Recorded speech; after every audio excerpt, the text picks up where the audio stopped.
ಈ ಕಥೆಯು ನಿಮ್ಮ ಜೀವನದ ಮಹತ್ವ ಮತ್ತು ಸಾಮರ್ಥ್ಯವನ್ನು ಬದಲಿಸಬಹುದು ಹಾಗೂ ನಿಮಗೆ ಏನು ಕೂಡ ಮಾಡಲು ಸಾಧ್ಯವಿಲ್ಲ ಎಂದು ಟೀಕಿಸುವವರ ಮುಂದೆ ನಿಮ್ಮ ಸಾಮರ್ಥ್ಯ ಎಷ್ಟಿದೆ ಎಂದು ತೋರಿಸಿಕೊಳ್ಳಲು ಸಹಾಯ ಮಾಡುತ್ತದೆ ಮತ್ತು ನಿಮ್ಮಲ್ಲಿ ಅಡಗಿರುವ ಆ ಶಕ್ತಿಯನ್ನು ಹೊರಹಾಕಲು ನಾವು ಒಂದು ಸಿಂಹ ಮತ್ತು ಕುರಿಯ ಕಥೆಯಿಂದ ಪ್ರಾರಂಭಿಸೋಣ. ಒಂದಾನೊಂದು ಕಾಲದಲ್ಲಿ ಒಂದು ಸಿಂಹವು ಕಾಡಿನಲ್ಲಿ ಒಂದು ಮಗುವಿಗೆ ಜನ್ಮ ನೀಡುತ್ತದೆ ಮತ್ತು ಜನ್ಮ ನೀಡಿದ ಕೂಡಲೇ ಅದು ಅದೇ ಸ್ಥಳದಲ್ಲಿಯೇ ಸಾಯುತ್ತದೆ. ಅಷ್ಟರಲ್ಲಿಯೇ ಅಲ್ಲಿಂದ ಕುರಿಗಳ ಗುಂಪು ಹಾದು ಹೋಗುತ್ತಿತ್ತು. ಆಗ ತಾನೇ ಭೂಮಿಗೆ ಕಾಲಿಟ್ಟ ಸಿಂಹದ ಮಗು ಕುರಿಗಳೊಂದಿಗೆ ಹೋಗುತ್ತದೆ. ನಂತರ ಅದು ಕುರಿಗಳಂತೆ ಜೀವಿಸಲು ಪ್ರಾರಂಭಿಸುತ್ತದೆ ಮತ್ತು ಆ ಕುರಿಗಳೊಂದಿಗೆ ಇದ್ದು ತನ್ನನ್ನು ತಾನು ಒಂದು ಕುರಿ ಎಂದು ಯೋಚಿಸಲು ಪ್ರಾರಂಭಿಸಿತು ಮತ್ತು ಅದು ಎಂದಿಗೂ ಮಾಂಸವನ್ನು ತಿನ್ನಲಿಲ್ಲ.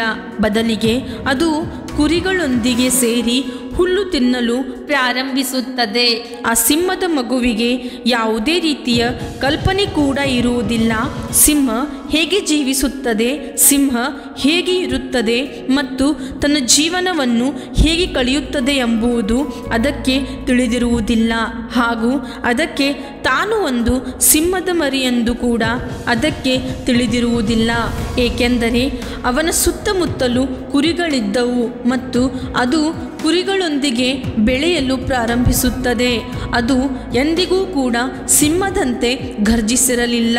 ನಂತರ ಬಹಳ ದಿನಗಳು ಕಳೆದವು ಮತ್ತು ಆ ಸಿಂಹದ ಮಗು ಒಂದು ಯುವ ಸಿಂಹವಾಗಿ ಬೆಳೆಯಿತು ಮತ್ತು ಅದು ಕುರಿಗಳ ಹಿಂಡಿನಲ್ಲಿ ವಿಭಿನ್ನವಾಗಿ ಕಾಣುತ್ತಿತ್ತು. ಆದರೆ ಅದು ಕುರಿಗಳೊಂದಿಗೆ ಬೆಳೆದು ಅದಕ್ಕೆ ಕುರಿಗಳ ಅಭ್ಯಾಸವಾಗಿತ್ತು. ಒಂದು ದಿನ ಒಂದು ವಯಸ್ಸಾದ ಸಿಂಹವು ಕುರಿಗಳ ಹಿಂಡಿನ ಮೇಲೆ ದಾಳಿ ಮಾಡುತ್ತದೆ ಮತ್ತು ಹಳೆಯ ಸಿಂಹವು ಆ ಯುವ ಸಿಂಹವನ್ನು ಕುರಿಗಳ ಹಿಂಡಿನಲ್ಲಿ ನೋಡಿ ಅದಕ್ಕೆ ಆಶ್ಚರ್ಯವಾಗುತ್ತದೆ. ಅವನ ಕಣ್ಣುಗಳಲ್ಲಿ ಅದು ನಂಬಲು ಸಾಧ್ಯವಾಗಲಿಲ್ಲ ಮತ್ತು ಯುವ ಸಿಂಹವು ಕುರಿಗಳೊಂದಿಗೆ ಇರುವುದನ್ನು ನೋಡಿ ಆ ಸಿಂಹವು ನಾನು ಹೀಗೆ ಹಿಂದೆಂದೂ ಯಾವತ್ತೂ ನೋಡಿರಲಿಲ್ಲ ಎನ್ನುತ್ತದೆ. ಹಾಗೆಯೇ ಅದು ಕುರಿಗಳನ್ನು ಬೇಟೆಯಾಡಲು ಬಂದಿದ್ದನ್ನು ಮರೆತು ಹೋಗುತ್ತದೆ ಹಾಗೂ ಆ ವಯಸ್ಸಾದ ಸಿಂಹವು ವಿಚಾರ ಮಾಡುತ್ತದೆ, ನಾನು ಆ ಯುವ ಸಿಂಹನೊಂದಿಗೆ ಮಾತನಾಡಬೇಕು ಮತ್ತು ಏನಾಗುತ್ತಿದೆ ಎಂದು ಕೇಳಬೇಕು ಎಂದು ತನ್ನ ಮನಸ್ಸಿನಲ್ಲಿಯೇ ಅಂದುಕೊಳ್ಳುತ್ತದೆ. ನಂತರ ಮತ್ತೆ ಆ ಹಳೆ ಸಿಂಹವು ಕುರಿಗಳ ಹಿಂಡಿನ ಮೇಲೆ ದಾಳಿ ಮಾಡುತ್ತದೆ ಆ ಯುವ ಸಿಂಹವನ್ನು ಹಿಡಿಯಲು.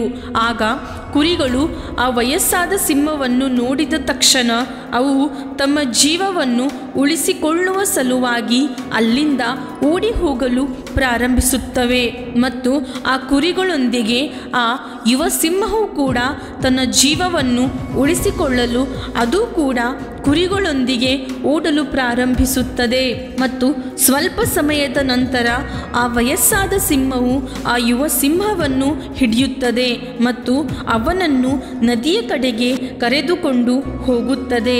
ಆ ಯುವ ಸಿಂಹವು ಅಲ್ಲಿಂದ ತಪ್ಪಿಸಿಕೊಳ್ಳಲು ಪ್ರಾರಂಭಿಸುತ್ತದೆ.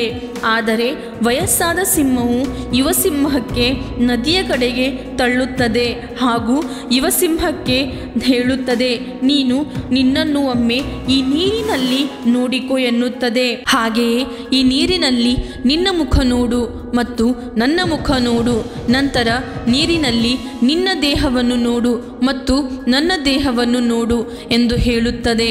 ಆಗ ಯುವ ಸಿಂಹವು ಭಯದಿಂದ ತನ್ನ ಮುಖವನ್ನು ನೋಡುತ್ತದೆ. ನೀರಿನಲ್ಲಿ ತನ್ನ ಮುಖವನ್ನು ನೋಡಿದ ತಕ್ಷಣವೇ ಯುವ ಸಿಂಹಕ್ಕೆ ಆಶ್ಚರ್ಯವಾಗುತ್ತದೆ.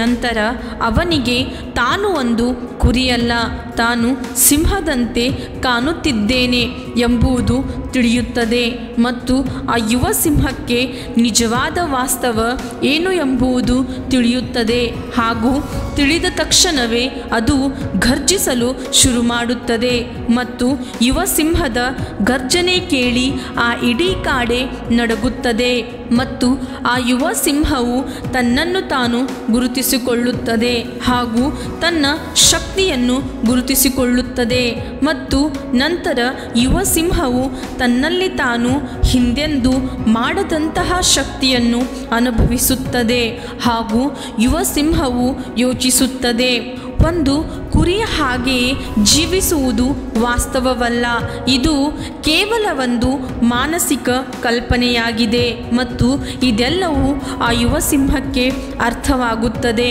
ಹಾಗೆಯೇ ಫ್ರೆಂಡ್ಸ್, ನಮಗೆ ಈ ಕಥೆಯಿಂದ ಬಹಳ ಆಳವಾದ ಸಂದೇಶವು ತಿಳಿದು ಬರುತ್ತದೆ. ಅದು ಏನೆಂದರೆ, ನಿಮ್ಮ ಒಳಗಿನ ದೌರ್ಬಲ್ಯ ಮತ್ತು ಭಯವನ್ನು ತೆಗೆದುಹಾಕಿ. ನಿಮ್ಮೊಳಗೆ ಸುಳ್ಳನ್ನು ಹೇಳಿ ನಿಮ್ಮ ಮನಸ್ಸನ್ನು ಕುಗ್ಗಿಸಿರುತ್ತಾರೆ. ನೀವು ಏನು ಮಾಡಲು ಸಾಧ್ಯವಿಲ್ಲವೆಂದು ಸಮಯವನ್ನು ವ್ಯರ್ಥ ಮಾಡಿಕೊಳ್ಳಬೇಡಿ. ನೀವು ಕೂಡ ಒಂದು ಸಿಂಹದಂತೆ, ಆದರೆ ಕುರಿಗಳ ನಡುವೆ ಸಿಲುಕಿದ್ದೀರಾ ಹಾಗೂ ನಿಮ್ಮ ಸುತ್ತಮುತ್ತಲೂ ಜನರು ಇದ್ದಾರೆ ಮತ್ತು ಅವರು ನಿಮ್ಮನ್ನು ನಿಮ್ಮ ಜೀವನದಲ್ಲಿ ನೀವು ಏನು ಕೂಡ ಸಾಧಿಸಲು ಸಾಧ್ಯವಿಲ್ಲವೆಂದು ಭಾವಿಸುತ್ತಿದ್ದಾರೆ, ಏಕೆಂದರೆ ನೀವು ಕೂಡ ಅವರ ಜೊತೆಗೆ ಇದ್ದು ಅವರಂತೆಯೇ ಇರಲು ಪ್ರಯತ್ನಿಸುತ್ತಿದ್ದೀರಿ ಮತ್ತು ನೀವು ಈ ಜನಸಂದಣಿಯಿಂದ ದೂರವಿರಬೇಕು ಹಾಗೂ ನಿಮ್ಮ ಸಾಮರ್ಥ್ಯ ಮತ್ತು ಅದರ ಅಧಿಕಾರವನ್ನು ಗುರುತಿಸಬೇಕು.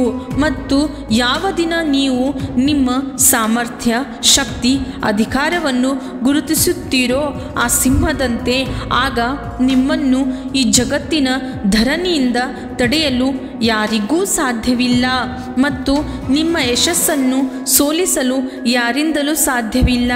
ಸ್ನೇಹಿತರೆ, ನೀವು ಕೂಡ ನಿಮ್ಮ ಜೀವನವನ್ನು ಸಿಂಹದ ಹಾಗೆ ಪರಿವರ್ತಿಸಿಕೊಳ್ಳಿ ಹಾಗೂ ಜೀವನದ ಸಾಮರ್ಥ್ಯ ಮತ್ತು ಅಧಿಕಾರ ಬೆಲೆಯನ್ನು ತಿಳಿದುಕೊಳ್ಳಿ. ಹಾಯ್ ಫ್ರೆಂಡ್ಸ್, ಇಲ್ಲಿಯ ತನಕ ಈ ಎಲ್ಲ ಕಥೆಯನ್ನು ಕೇಳಿದ್ದೀರಾ? ಹಾಗಾದರೆ ನಿಮಗೊಂದು ಸಣ್ಣ ರಿಕ್ವೆಸ್ಟ್. ಇಷ್ಟು ದಿನ ಜಾಲತಾಣಗಳಲ್ಲಿ ಕೇಳಿದ ಅತಿ ಹೆಚ್ಚು ಧ್ವನಿಗಳಲ್ಲಿ ಈ ಧ್ವನಿಯು ಒಂದಾಗಿದೆ. ನಮ್ಮ ಚಾನಲನ್ನು ಸಬ್ಸ್ಕ್ರೈಬ್ ಮಾಡಿ ಮತ್ತು ಲೈಕ್ ಮಾಡಿ. ಧನ್ಯವಾದಗಳು.